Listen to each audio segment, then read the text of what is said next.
जय नमः। श्री शिव पुराण महात्म्य। शौनक जी के साधन विषयक प्रश्न करने पर सूति जी का उन्हें शिव पुराण की उत्कृष्ट महिमा सुनाना। श्री शौनक जी ने पूछा, महाज्ञानी सूत जी, आप संपूर्ण सिद्धांतों के ज्ञाता हैं। प्रभु, मुझसे पुराणों की कथाओं के सार तत्व का विशेष रूप से वर्णन कीजिए। ज्ञान और वैराग्य सहित भक्ति से प्राप्त होने वाले विवेक की वृद्धि कैसे होती है तथा साधु पुरुष किस प्रकार अपने काम, क्रोध आदि मानसिक विकारों का निवारण करते हैं। इस घोर कलिकाल में जीव प्रायः आसुर स्वभाव के हो गए हैं।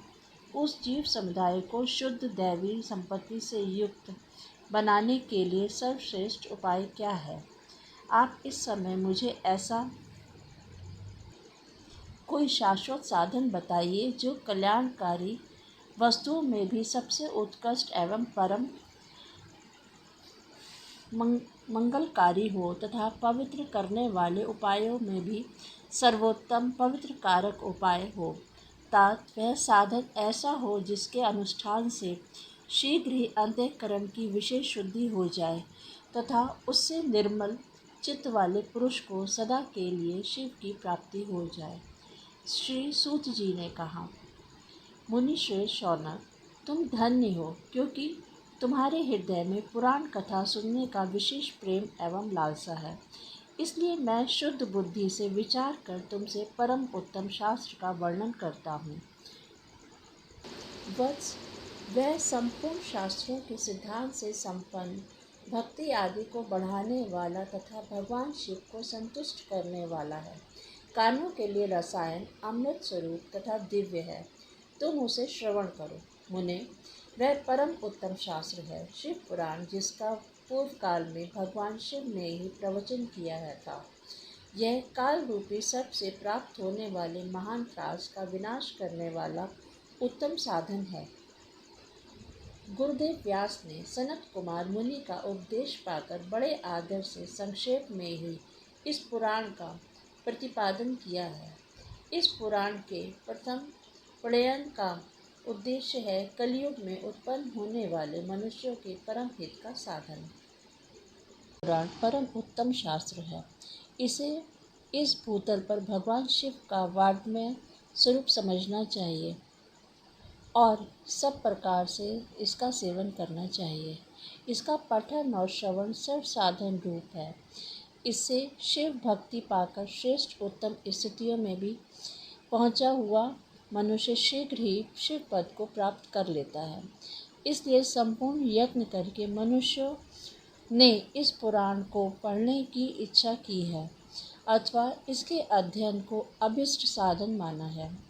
इसी तरह इसका प्रेम पूर्वक श्रवण भी संपूर्ण मनोवांछित फलों को देने वाला है।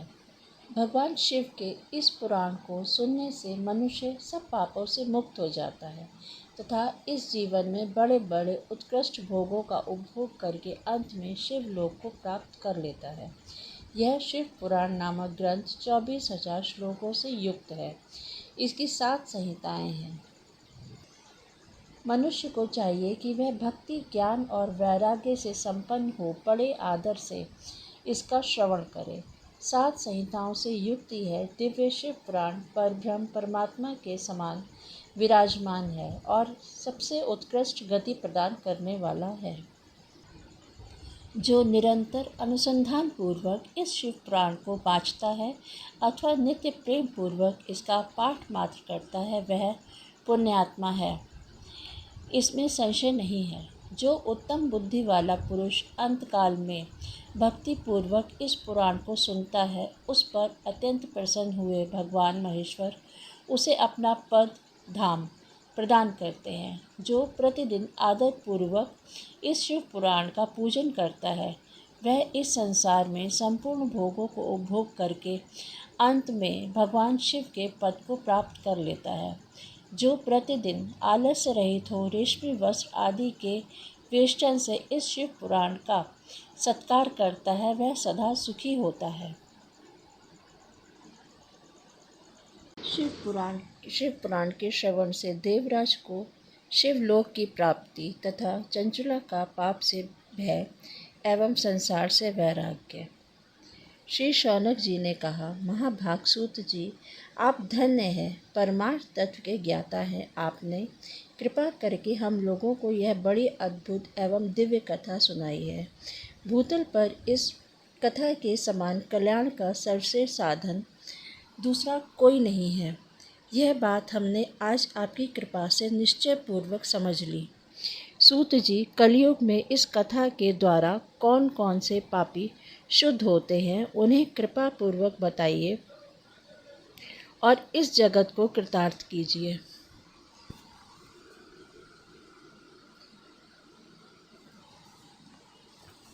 सूत जी बोले, मुने, जो मनुष्य पापी, दुराचारी, खल तथा काम क्रोध आदि में निरंतर डूबे रहने वाले हैं, वे भी इस पुराण के श्रवण पठन से अवश्य ही शुद्ध हो जाते हैं। इस विषय में जानकार मुनि इस प्राचीन इतिहास का उदाहरण दिया करते हैं, जिसके श्रवण मात्र से पापों का पूर्णतया नाश हो जाता है। पहले की बात है, कहीं किरातों के नगर में एक ब्राह्मण रहता था, जो ज्ञान में अत्यंत दुर्बल, दरिद्र, रस बेचने वाला तथा वैदिक धर्म से विमुख था। वह स्नान, ध्यान आदि कर्मों से भ्रष्ट हो गया था और वैश्यवृत्ति में तत्पर रहता था। उसका नाम था देवराज। वह अपने ऊपर विश्वास करने वाले लोगों को ठगा करता था। उसने ब्राह्मणों, क्षत्रियों, वैश्यों, शूद्रों तथा दूसरों को भी अनेक बहानों से मारकर उनका धन हड़प लिया था, परंतु उस पापी का थोड़ा सा भी धन कभी धर्म के काम में नहीं लगा था। वह वैश्यगामी तथा सब प्रकार से आचार भ्रष्ट था। एक दिन घूमता घामता वह दैवयोग से प्रतिष्ठानपुर झूसी प्रयाग में जा पहुंचा। वहां उसने एक विशालाय शिवालय देखा, जहां बहुत से साधु महात्मा एकत्र हुए थे। देवराज उस शिवालय में ठहर गया, किंतु वहां उस ब्राह्मण को ज्वर आ गया। उस ज्वर से उसको बड़ी पीड़ा होने लगी। वहां एक ब्राह्मण देवता शिव पुराण की कथा सुना रहे थे। ज्वर में पड़ा हुआ देवराज ब्राह्मण के मुखारविंद से निकली हुई उस शिव कथा को निरंतर सुनता रहा। 1 मास के बाद वह यह ज्वर से अत्यंत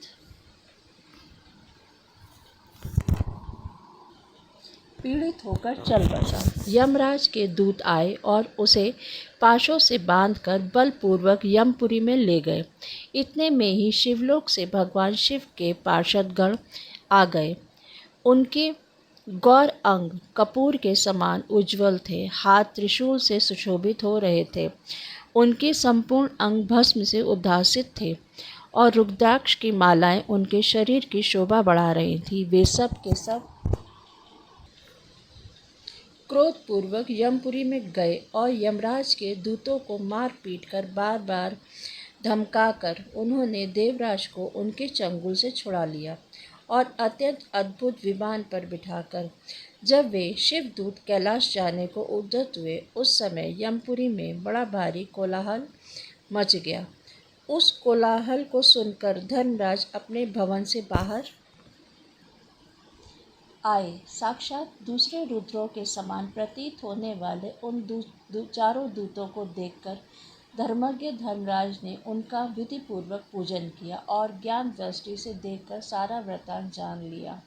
उन्होंने भय के कारण भगवान शिव के उस महात्मा दूतों से कोई बात नहीं पूछी, उल्टे उन सब की पूजा एवं प्रार्थना की। तत्पश्चात वे शिवदूत कैलाश को चले गए और वहां पहुंचकर उन्होंने उस ब्राह्मण को दया सागर साम शिव के हाथों में दे दिया।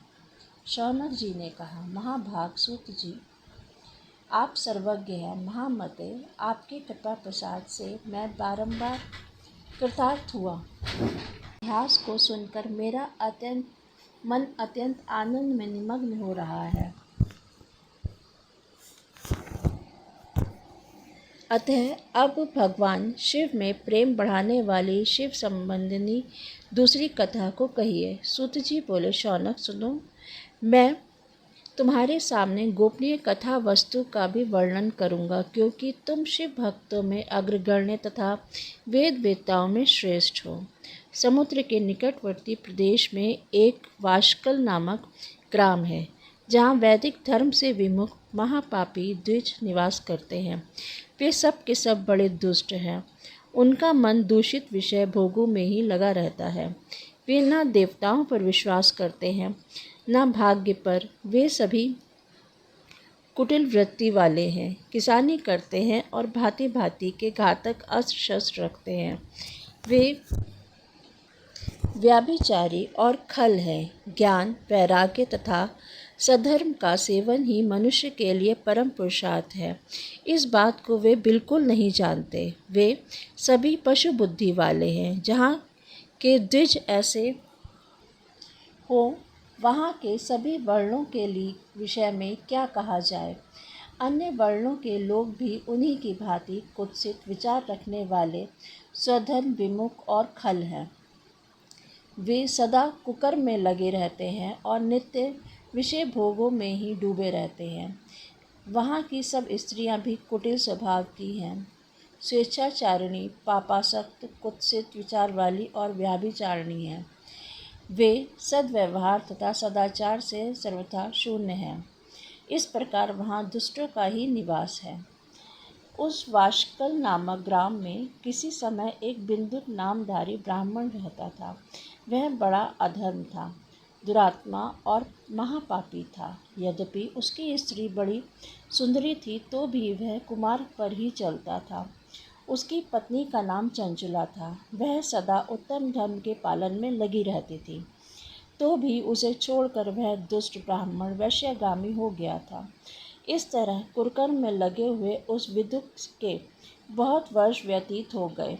उसकी स्त्री चंचला काम से पीड़ित होने पर भी स्वधर्म नाश के भय से क्लेश सहकर भी दीर्घ काल तक धर्म से भ्रष्ट नहीं हुई, परंतु दुराचारी पति के आचरण से प्रभावित हो आगे चलकर वह स्त्री भी दुराचारिणी हो गई।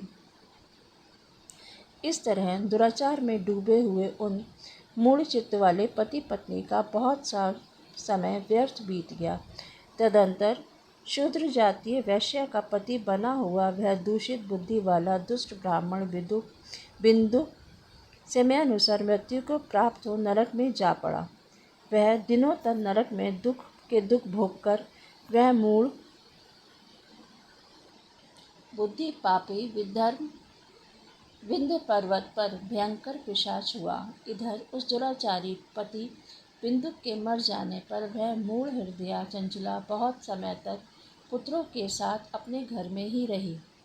एक दिन दैवयोग से किसी पुण्य पर्व के आने पर वह स्त्री भाई बंधुओं के साथ गोकर्ण क्षेत्र में गई। तीर्थयात्रियों के संग से उसने भी उस समय जाकर किसी तीर्थ के जल में स्नान किया। फिर वह साधारणतया मेला देखने की दृष्टि से बंधुजनों के साथ यत्र तत्र घूमने लगी। घूमती घामती किसी देव मंदिर में गई और वहां उसने एक दैवज्ञ ब्राह्मण के मुख से भगवान शिव की परम पवित्र एवं मंगलकारिणी उत्तम पौराणिक कथा सुनी। कथावाचक ब्राह्मण कह रहे थे कि जो स्त्री पर पुरुषों के साथ व्यभिचार करती है, वे मरने के बाद जब यमलोक में जाती है, तब यमराज के दूत उसकी योनि में तपे हुए लोहे का पर्युत डालते हैं। पौराणिक ब्राह्मण के मुख से यह वैराग्य बढ़ाने वाली कथा सुनकर चंचला भय से व्याकुल हो वहाँ कांपने लगी। जब कथा समाप्त हुई और सुनने वाले सब लोग वहाँ से बाहर चले गए, तब वह भयभीत नारी एकांत में शिव पुराण की कथा बाँचने वाले उन ब्राह्मण देवता से बोली। चंचला ने कहा, ब्राह्मण, मैं अपने धर्म को नहीं जानती थी, इसलिए मेरे द्वारा बड़ा दुराचार हुआ है। स्वामिन, मेरे ऊपर अनुपम कृपा करके आप मेरा उद्धार कीजिए।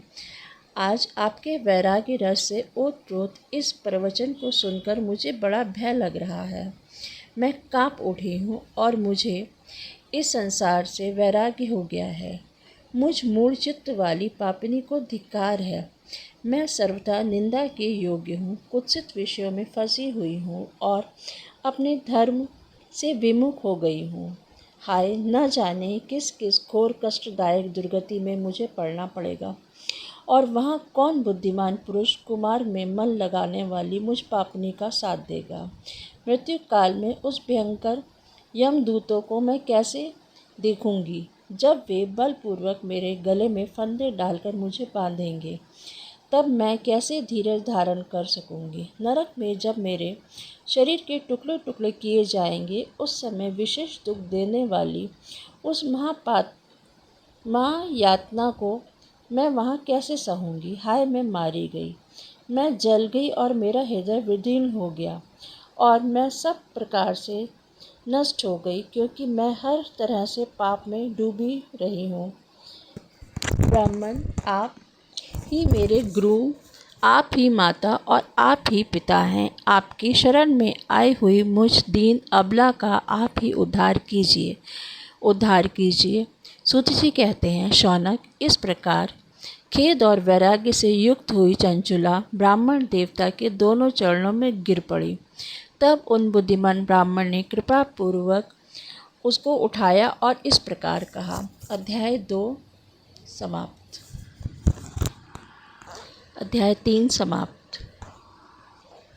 चंचुला की प्रार्थना से ब्राह्मण का उसे पूरा शिव पुराण सुनाना और समयानुसार शरीर छोड़कर शिवलोक में जा चंचुला का पार्वती जी की सखी एवं सुखी होना। ब्राह्मण बोले, नारी, सौभाग्य की बात है कि भगवान शंकर की कृपा से शिव पुराण की इस वैराग्य युक्त कथा को सुनकर तुम्हें समय पर चेत हो गया है। ब्राह्मण की पत्नी, तुम डरो मत, भगवान शिव की शरण में जाओ। शिव की कृपा से सारा पाप तत्काल नष्ट हो जाता है।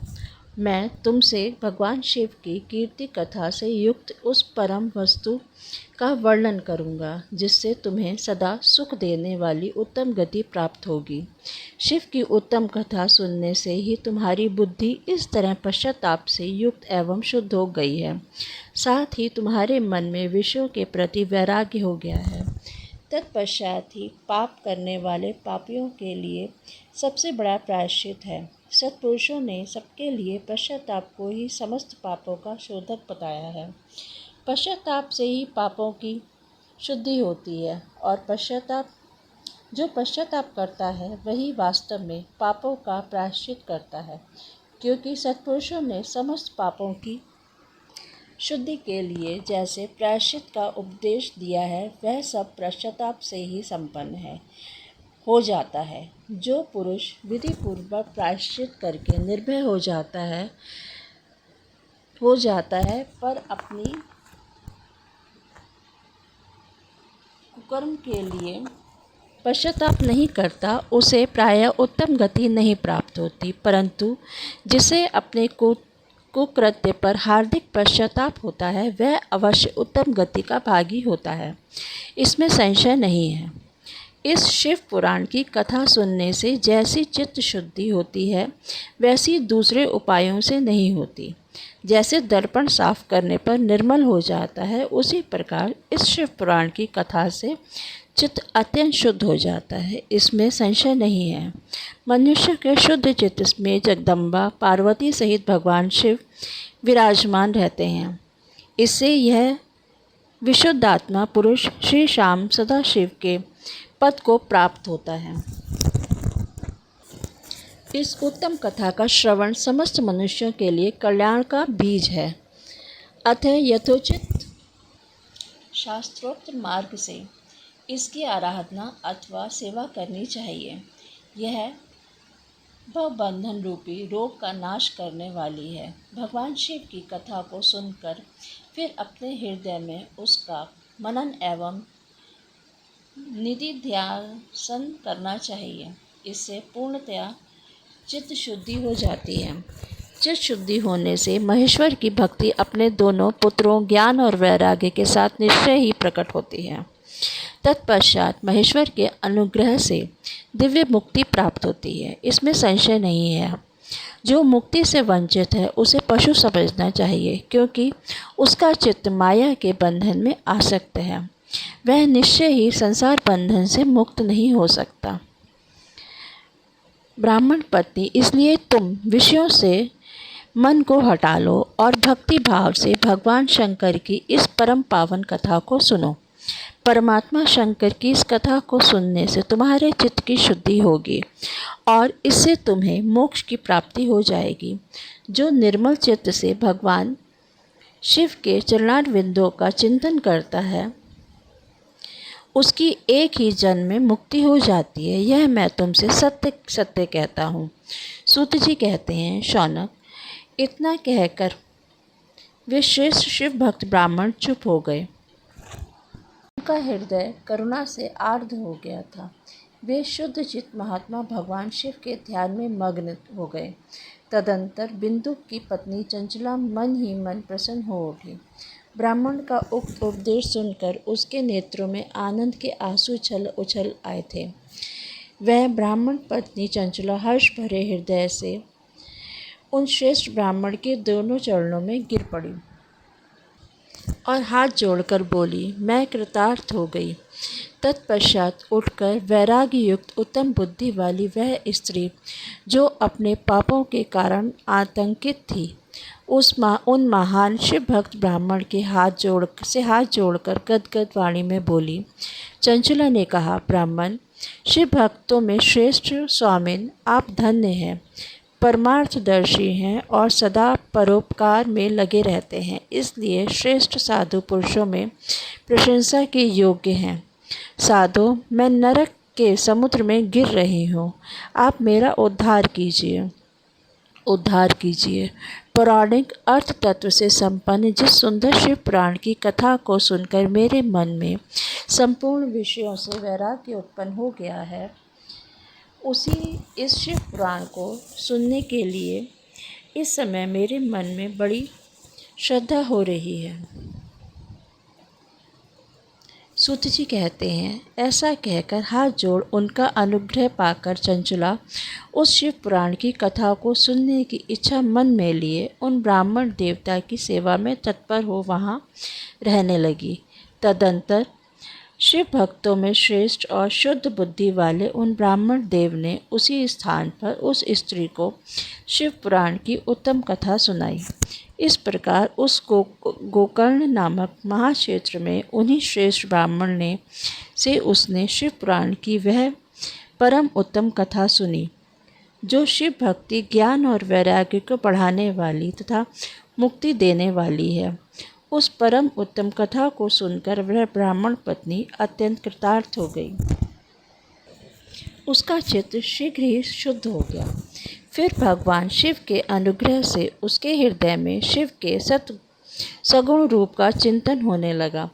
इस प्रकार उसने भगवान शिव में लगी रहने वाली उत्तम बुद्धि पाकर शिव के सच्चिदानंद में स्वरूप का बारंबार चिंतन आरंभ किया।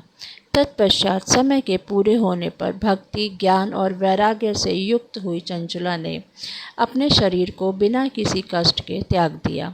इतने में ही त्रिपुर शत्रु भगवान शिव का भेजा हुआ एक दिव्य विमान द्रुत गति से वहां पहुंचा, जो उनके अपने गणों से संयुक्त और भांति भांति के शोभा साधनों से संपन्न था। चंचला उस विमान पर आरूढ़ हुई और भगवान शिव के श्रेष्ठ पार्षदों ने उसे तत्काल शिवपुरी में पहुंचा दिया। उसके सारे मल धुल गए थे। वह दिव्य रूप धारिणी दिव्यांगना हो गई थी। उसके दिव्य अवयव उसकी शोभा बढ़ा रहे थे। मस्तक पर अर्धचंद्र मुकुट धारण किए वह गौरांगी देवी शोभाशाली दिव्य आभूषणों से विभूषित थी। शिवपुरी में पहुंचकर उसने सनातन देवता त्रिनेत्रधारी महादेव जी को देखा। सभी मुख्य देवता उनकी सेवा में खड़े थे। गणेश, भृंगी, नंदीश्वर, वीरभद्रेश्वर आदि उनकी सेवा में उत्तम भक्ति भाव से उपस्थित थे। उनकी अंग कांति करोड़ों सूर्यों के समान प्रकाशित हो रही थी। कंठ में नील चिन्ह शोभा पाता था। 5 मुख और प्रत्येक मुख में 3-3 नेत्र थे। मस्तक पर अर्धचंद्राकार मुकुट शोभा देता था। उन्होंने अपने वामांग भाग में गौरी देवी को बिठा रखा था, जो विद्युत पुंज के समान प्रकाशित थी। गौरीपति महादेव जी की कांति कपूर के समान गौर थी। उनका सारा शरीर श्वेत भस्म से भासित था। शरीर पर श्वेत वस्त्र शोभा पा रहे थे। इस प्रकार परम उज्ज्वल भगवान शंकर का दर्शन करके वह ब्राह्मण पत्नी चंचला बहुत प्रसन्न हुई। अत्यंत प्रीति युक्त होकर उसने बड़ी उतावली के साथ भगवान को बारंबार प्रणाम किया। फिर हाथ जोड़कर बड़े प्रेम से, आनंद और संतोष से युक्त हो विनीत भाव से खड़ी हो गई। उसके नेत्रों में आनंदाश्रुओं की अविरल धारा बहने लगी तथा संपूर्ण शरीर में रोमांच छाया। उस समय भगवती पार्वती और भगवान शंकर ने उसे बड़ी करुणा के साथ अपने पास बुलाया और सौम्य दृष्टि से उसकी ओर देखा। पार्वती जी ने तो दिव्य रूप धारिणी बिंदु प्रिया चंचला को प्रेम पूर्वक अपनी सखी बना लिया। वह उस परमानंद घन ज्योति स्वरूप सनातन धाम में अविचल निवास पाकर दिव्य सौख्य से संपन्न हो अक्षय सुख का अनुभव करने लगी। अध्याय 4 समाप्त।